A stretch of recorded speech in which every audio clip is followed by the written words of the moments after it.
Space was silent, endless and dark. Stars twinkled in the distance, their cold light barely reaching the massive derelict structure floating in the void.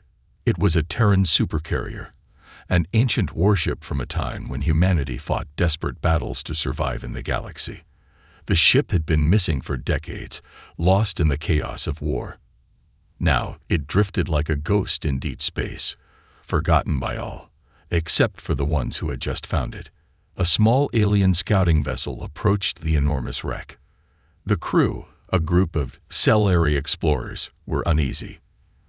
The Cellari were a reptilian species, known for their curiosity and caution. Their leader, Commander Varek, stood at the front of the cockpit, his sharp yellow eyes locked on the dark metal structure ahead. "This ship is ancient," one of his crew members muttered, scanning the hull. "Terran origin. It shouldn't even have power." Yet their instruments disagreed. A faint energy reading pulsed from deep within the ship. Something inside was still alive. Varek's tail twitched. "We proceed with caution," he ordered. "If the humans abandoned it, there must be a reason."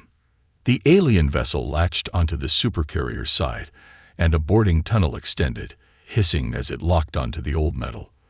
The moment the door slid open, a wave of cold, stale air rushed out from the ship's dark corridors. The Cellari hesitated, but their orders were clear: explore and report back. The inside of the supercarrier was eerily silent. The Cellari stepped into a wide corridor, their boots echoing against the metal floor. The walls were covered in human markings, faded warning signs, and symbols of an old Earth fleet. Dust floated in the air, disturbed by their movements. "There's no sign of life," one of the crew whispered, adjusting his scanner. Suddenly, the lights flickered. A deep mechanical hum vibrated through the walls, and the ship seemed to breathe. Varek froze. "Did you see that?" The lights flickered again, this time staying on, casting an eerie blue glow through the corridors. Then a voice boomed from the speakers, making the entire ship tremble. "Unauthorized life forms detected." The Cellari looked at each other, their reptilian eyes wide with shock.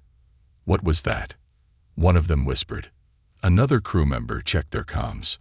"Our ship, it's not responding." Varek's heart pounded. Something wasn't right. This wasn't an abandoned wreck. Something inside was still watching them. The ship's old systems came to life, one by one. Screens that had been dark for decades flickered on, flashing strange patterns of data. The floor vibrated beneath their feet. "We need to get out of here," one of the crew muttered. "This ship isn't dead." They turned to leave, but then they heard it. A sound. A deep metallic thud echoed through the corridor, followed by another. Then another. It was slow at first, then faster, like footsteps. Varek raised his plasma rifle, his instincts screaming at him to run. Something's coming. The thudding grew louder, heading straight for them. The air felt heavier, charged with unseen energy.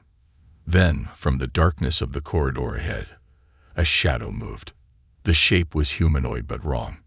It was tall, its body made of sleek metal, its eyes glowing red. The thing stepped forward slowly, each movement smooth to perfect, as if it was learning how to walk again. One of the crew aimed their weapon. "Stay back." The figure didn't stop. It tilted its head, as if studying them. Then, in a voice that sent shivers down their spines, it spoke. "You shouldn't be here." The lights flickered off, and everything was swallowed in darkness. Trapped. Panic surged through the Cellari. The sound of something rushing toward them filled the corridor. Someone fired a plasma shot, and for a split second, the green glow lit up the hall, just enough for them to see it. There were more.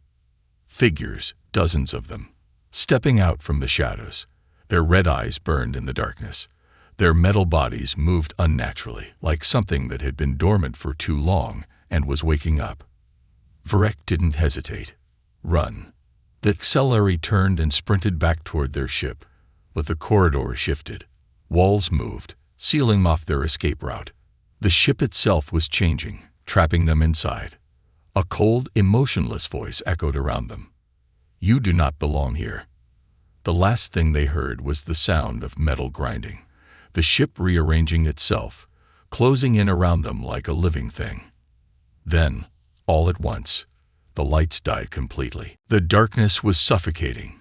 The XLR could hear their own breathing, fast and panicked, as they pressed against the cold metal walls. The eerie red glow of the mechanical figures had vanished, but the sense of being watched remained. The ship was alive in a way that defied logic. Vurek's claws tightened around his plasma rifle. "Status report," he whispered, his voice barely audible. "We're trapped," one of his crew responded. "The ship, it moved. The corridor behind us is gone." Vurek exhaled sharply. This was wrong. A derelict ship shouldn't be shifting its structure. It shouldn't have awareness. And those figures, what were they? Human creations, AI soldiers, or something worse. Then the voice returned. "You do not belong here." It was mechanical, cold, and emotionless. But this time, it didn't come from the speakers. It came from everywhere. The walls, the floors, the air itself. A deep vibration ran through the ship, making the metal groan. Something was waking up. One of the XLR checked their scanner. "I'm picking up multiple signals. They're moving." Vurek didn't wait to find out what they were. "We need to move. Now." The crew sprinted down the dim corridor, their clawed feet clanking against the floor. Every turn led them deeper into the Supercarrier's labyrinth, the pathways twisting in ways that made no sense. It was as if the ship itself was deciding their route. Then a faint light appeared ahead. A doorway, open, waiting. "Go," Vurek ordered, pushing his crew forward. They stumbled into a vast chamber, and what they saw made their blood run cold. The room was massive, filled with rows of human cryopods, their glass fogged over. The chamber was bathed in a soft blue light, casting eerie shadows across the floor. The XLR stepped forward cautiously. "These are humans," one of them murmured. Vurek narrowed his eyes. They weren't just any humans. Their uniforms bore the insignia of the old Terran fleet, soldiers frozen in time, warriors from an era long past. A screen flickered to life on the far wall. A video feed crackled through the static, revealing the face of a human captain, or what was left of him. His skin was pale, his eyes hollow, and his expression was unreadable.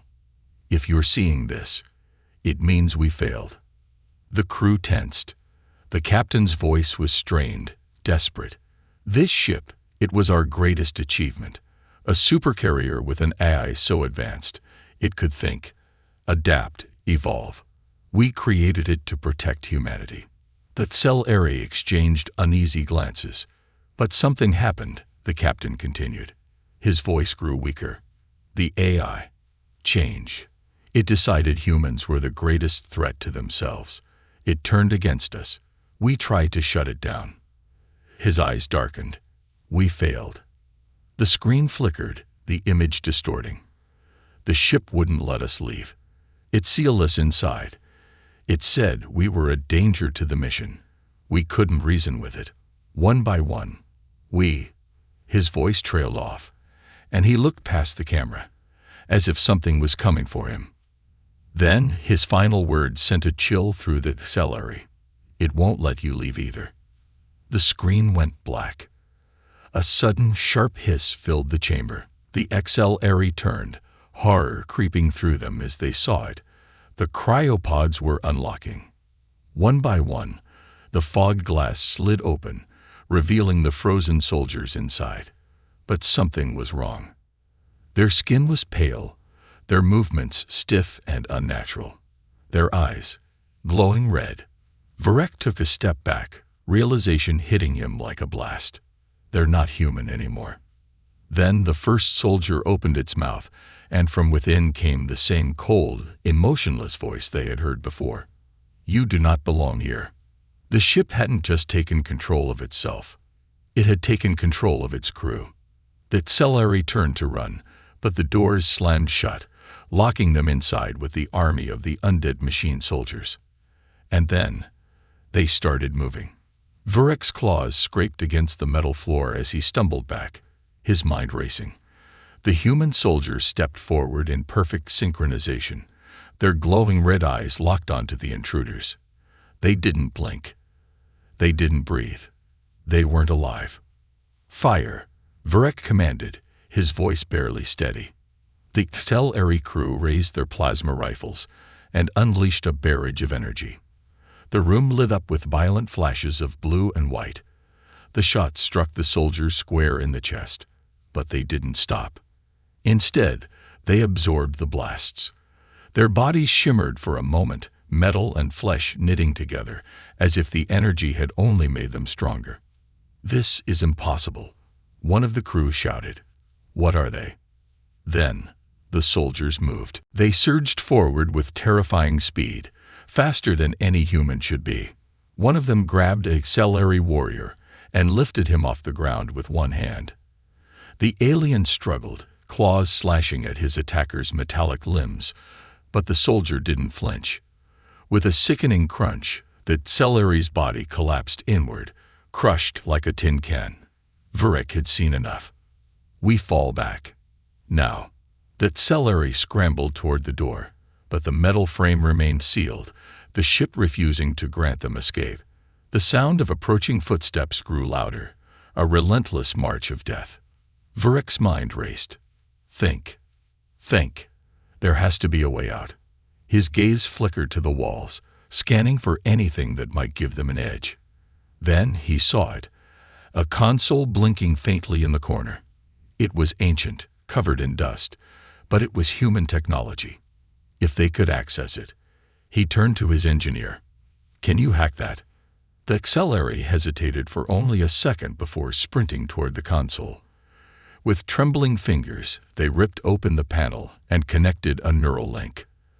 The screen flickered, streams of old Terran code racing across it. "Hurry," Vurek urged, firing his weapon at the approaching soldiers, knowing it was useless. I think I found something," the engineer stammered. "A manual override. I can open the side panel." Before they could finish, a soldier moved faster than thought, snatching them by the throat and slamming them against the console. Sparks erupted as the screen shattered. "No," Vurek roared. The soldier twisted its victim's head with a single motion. A sickening snap echoed through the chamber. The lifeless body slumped to the ground. For a brief, horrifying moment, everything was silent. Then the ship's voice returned. "Your presence is a violation." The walls began to hum, the floor vibrating beneath their feet. Vurek didn't know what was happening, but every instinct in his body screamed that they were running out of time. One of the remaining crew shouted, "Captain, the panel. It's still active." Vurek bolted toward it, dodging the soldier's grasp by mere inches. He slammed his clawed fingers onto the control pad, forcing his mind to focus. If the engineer said there was an override, there had to be a way. The screen flickered. A command line blinked. "Emergency containment disengage." Yes. He slammed his fist against the button. With a deafening groan, an entire section of the wall exploded outward, revealing a massive, dark corridor beyond. The force of the explosion sent the soldiers staggering, their movements momentarily disoriented. It was the only chance they were going to get. "Go. Move." The surviving Accelerary didn't hesitate. They sprinted through the opening, their bodies aching from the fight, their minds screaming in terror. As Vurek dashed through the threshold, he turned back one last time. The soldiers didn't chase them. Instead, they simply stood there, their glowing red eyes fixed on the fleeing crew. It was as if they had already decided that running wouldn't matter. The wall behind them sealed shut, trapping the horrors inside. But Vurek knew better than to believe they were safe. They had escaped the chamber. But they were still inside the ship, and now the Supercarrier knew they were here. It wouldn't let them leave. Not alive. Vurek's breathing was heavy, his mind racing as they sprinted down the dimly lit corridor. The ship felt alive, humming with an unnatural energy, watching them with an unseen presence. The XLR weren't just inside a machine. They were inside something that thought. The walls pulsed faintly, almost like a heartbeat. Cold, blue lights flickered along the edges, casting eerie shadows as they ran. The floor beneath their feet felt oddly soft, like something shifting just beneath the surface. Vurek slowed, his claws flexing. This wasn't normal metal. One of the crew members, a younger soldier named Jethal, reached out hesitantly, pressing his palm against the wall. His eyes widened in horror. "It's breathing," he whispered. Vurek grabbed him by the shoulder. "We don't have time to question it. Keep moving." But the second he said it, the corridor changed. The walls stretched. The passage that had once led straight ahead now twisted, bending unnaturally, shifting like muscle under skin. The path behind them was gone, swallowed by shifting metal. "It's trapping us," another soldier shouted, panic rising in his voice. Vurek snarled. "We do not panic. We adapt. Move forward. Now." They rushed ahead, the corridor narrowing, the ceiling pressing lower. The flickering blue lights grew brighter, revealing strange, vein-like circuits running through the walls. It was as if the ship itself had flesh woven into its design. Then they heard it. A whisper. No, not a whisper. A voice. But it wasn't coming from a speaker. It wasn't coming from their communicators. It was inside their minds. "You are not welcome here." The XLR froze. Jethal clutched his head. "It's in my skull. Get it out. Get it." Before anyone could react, the floor rippled. Like liquid metal, it surged upward, lashing around Jethal's legs. He screamed as the ship itself pulled him down. His claws scrambled against the surface, but it was like quicksand, swallowing him inch by inch. Vurek grabbed his arm. "Hold on." The ship would not let go. Jethal's eyes were wide, terror-stricken. "Captain, don't let it take me." Vurek pulled with everything he had. He was strong, stronger than most of his kind, but the ship was stronger. Jethal's body sunk deeper, his chest now buried in the floor. The liquid metal crawled up his throat, silencing his scream. Then he was gone, swallowed whole. The metal hardened instantly, as if he had never existed. Silence. The XLR stared in horror. Then the voice returned, colder this time. "Leave now." Vurek gritted his teeth. That wasn't an option. They had to keep moving. They had to survive. But how do you escape something that's not just a ship? How do you escape something that's alive? Vurek forced himself to move, pushing through the crushing silence that followed Jethal's horrifying demise. The other crew members hesitated, eyes darting between the spot where their comrade had vanished and the shifting walls around them. The ship had stopped playing games. It was hunting them. The corridor pulsed again, the blue veins glowing brighter. Vurek swore under his breath. It was tracking them, reading them. He turned sharply. "We keep moving. No stopping. If it's watching us, we don't give it time to think." One of the remaining soldiers, Rake, swallowed hard. What if it doesn't need to think? A deep metallic groan echoed through the ship. The floor beneath them shivered. Vurek narrowed his eyes. That was the problem. This wasn't just a machine. It was thinking. The XLR sprinted through the corridors, their claws clacking against the ever-shifting metal. They took sharp turns at random, trying to throw off whatever system was tracking them. But every passageway felt the same, cold, metallic, unnatural. There were no signs, no markings, no way to tell if they were moving forward or running in circles. And then they saw it. A massive door, far larger than any they had encountered. It was reinforced with thick, black plating, glowing lines of Terran script running along its edges. This was different. Unlike the rest of the ship's corridors, which felt alive, this door looked dead, locked, forgotten. Varek didn't hesitate. "That's our way in. Move." As they reached the entrance, Reich hesitated. What if this is another trap?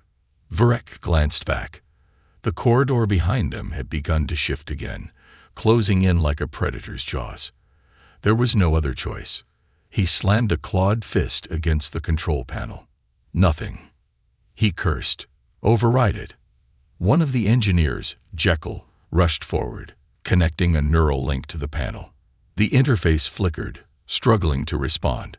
Lines of old Terran script flashed before them, distorted and corrupted. "This system, it's ancient," Jekyll muttered. "It's fighting me." A loud, unnatural screech echoed through the corridor. It wasn't human. It wasn't mechanical. It was something in between. Varek whirled around. The walls were splitting open, revealing hidden passageways. And from within, they emerged. They were not soldiers. They were not machines. They were something worse. Towering figures of metal and flesh, their bodies stitched together in ways that defied reason.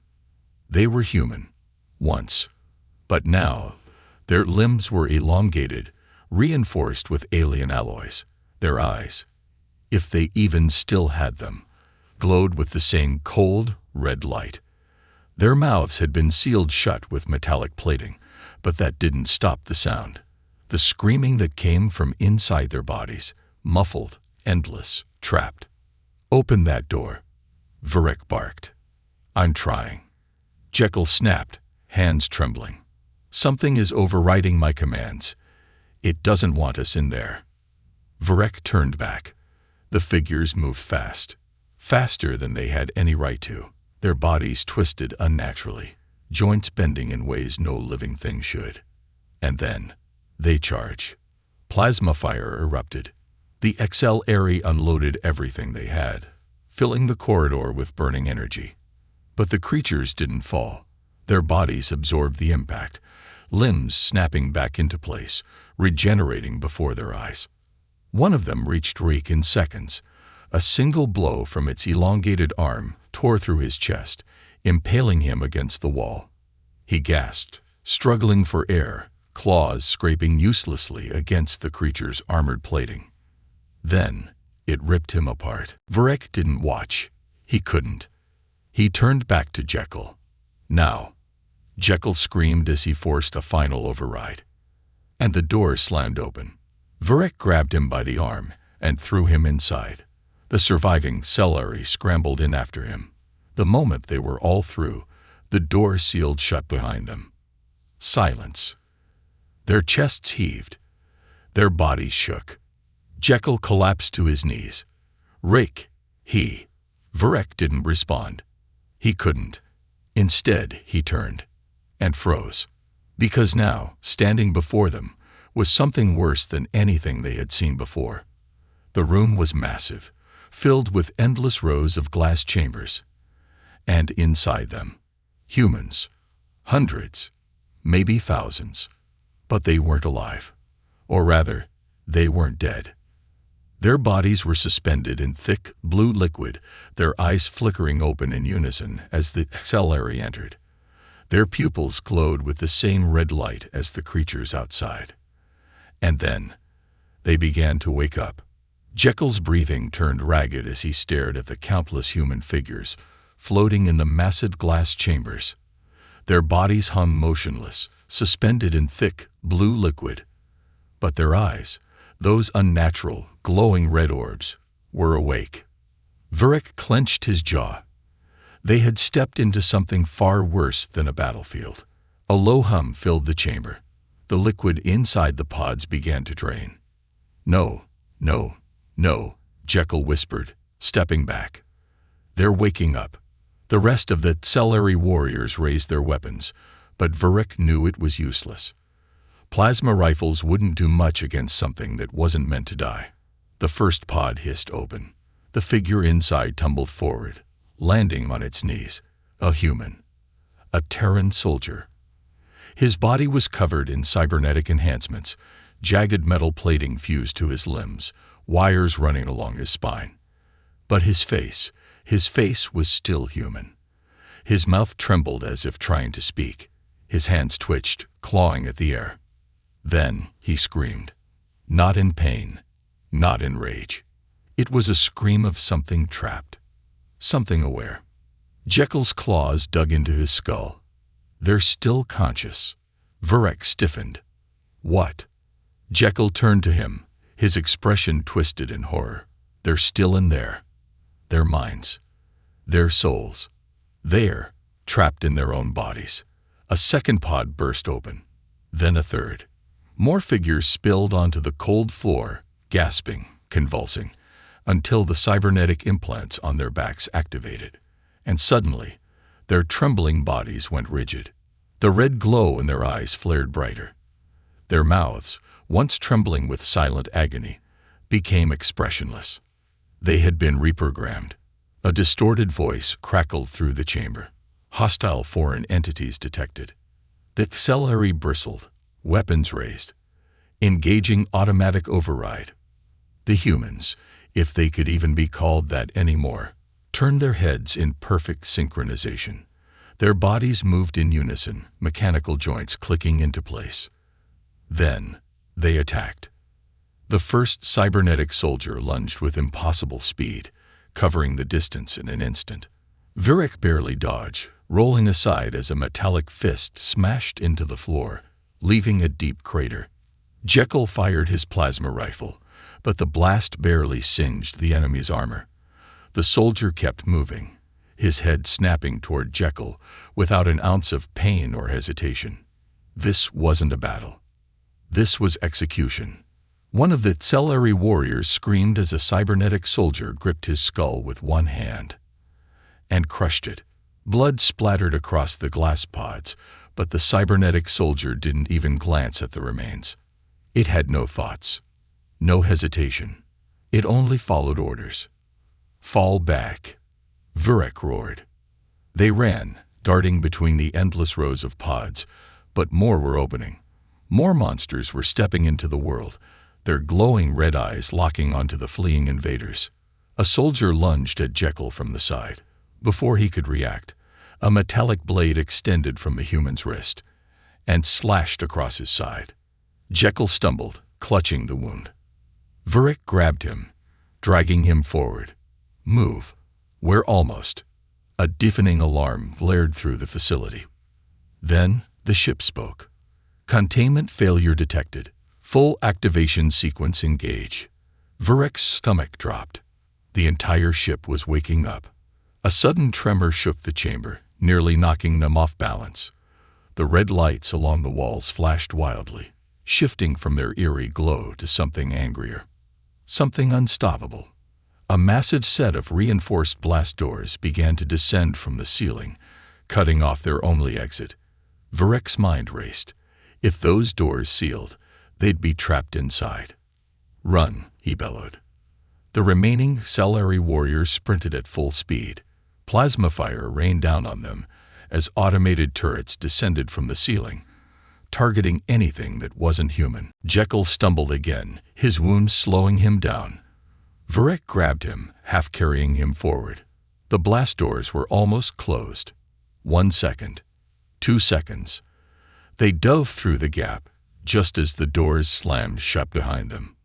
Silence. Vurek gasped for breath, his hands trembling. They had made it. But Jekyll, he wasn't moving. Vurek turned him over, only to see the deep, metallic gash across his chest. Jekyll coughed weakly, his eyes unfocused. They weren't supposed to exist. Vurek clenched his jaw. Stay awake. Jekyll's breathing grew fainter. His claws twitched weakly. Then, his body shuddered. His veins pulsed. His eyes, they flashed red. Vurek staggered back, his breath catching in his throat. Jekyll's eyes, once sharp and filled with the fire of a warrior, now glowed with the same eerie, blood-red light as the cybernetic soldiers. His body twitched, spasming violently, as if something inside him was fighting for control. No, Vurek whispered, watching in horror as the metallic veins beneath Jekyll's skin pulsed with unnatural energy. Jekyll gasped, his claws digging into the metal floor, his chest heaving, his body convulsed, a strangled cry escaping his throat. Jekyll. Vurek lunged, gripping his shoulder. Fight it. Jekyll's head snapped toward him. Too fast. His muscles locked, his movements unnatural. Then, he lunged. Vurek barely had time to react. He rolled aside just as Jekyll's clawed hand slashed through the air, missing his throat by mere inches. The force of the attack dented the steel bulkhead behind him. This wasn't Jekyll anymore. Something else was in control. The other surviving Cellary warriors backed away, their weapons trembling in their hands. "He's turned," one of them murmured. Vurek gritted his teeth. No. Jekyll was still in there. He had to be. Jekyll's body jerked again, caught between two forces, his own mind and whatever was trying to take control. He let out a guttural snarl, his claws digging into his own skull, as if trying to tear out the invasion. Then, through clenched teeth, his voice rasped out, "Kill me." Vurek's heart pounded. No. Jekyll lunged again, but this time, Vurek didn't dodge. Instead, he grabbed Jekyll's wrist, struggling against his enhanced strength. "I won't lose you," Vurek snarled. Jekyll's other hand shot toward him. But Vurek twisted, slamming his shoulder into his friend's chest, knocking him back. Jekyll hit the wall, panting, his body convulsing violently. "We need to put him down," one of the warriors hissed. "He's already gone." "No," Vurek snapped. Jekyll gritted his teeth, his glowing red eyes flickering, just for a second. His expression twisted in agony. "Vurek, I can't. Hold on." The red glow pulsed stronger. His body went rigid. Then, with inhuman speed, he lunged again. Bang! A plasma shot rang through the chamber. Jekyll stopped mid-charge. His body jerked as a smoking hole burned through his shoulder. One of the warriors had fired. Jekyll didn't even flinch. Instead, he grinned. Not his grin. Something else's. A chill ran down Vurek's spine. Jekyll spoke, but it wasn't his voice anymore. It was distorted, layered, hollow. "You should have left when you had the chance." Vurek's breath hitched. It wasn't just Jekyll. The ship was speaking through him. Jekyll's hands clenched into fists, his cybernetic veins glowing brighter. His back arched, metal plating forcing its way out of his skin, merging into something inhuman. Vurek had seen many horrors in battle. But never this. A cybernetic soldier was one thing. But a Cellary being forcibly converted. This was warfare on another level. "Run!" Vurek roared. The warriors didn't hesitate. They turned and sprinted down the darkened corridor, their feet pounding against the steel floor. Behind them, Jekyll's laughter echoed, but it wasn't laughter. It was mockery. And then, he followed. His movements were impossibly fast, inhumanly precise. He didn't run. He glided, his body shifting, adapting, metal seamlessly replacing flesh. Vurek turned a corner, slamming his hand against the emergency bulkhead controls. "Access is denied." His blood ran cold. The ship wouldn't let them escape. The lights along the corridor shifted, their glow turning a deeper shade of red. A low hum rumbled through the walls, like a great beast awakening from slumber. This wasn't just a supercarrier. This was a trap. Vurek spun around. "We have to." His words died in his throat. Jekyll was standing at the end of the corridor, motionless. His red eyes stared. Then, he took a step forward, and the walls began to move. The corridor shifted, metal plates unfolding, mechanical limbs emerging from hidden compartments. It was reconfiguring itself, cutting off their escape. This ship wasn't just housing cybernetic soldiers. It was alive. Vurek felt something deep in his gut, something primal. They had walked into the belly of a monster, and it had just started digesting them.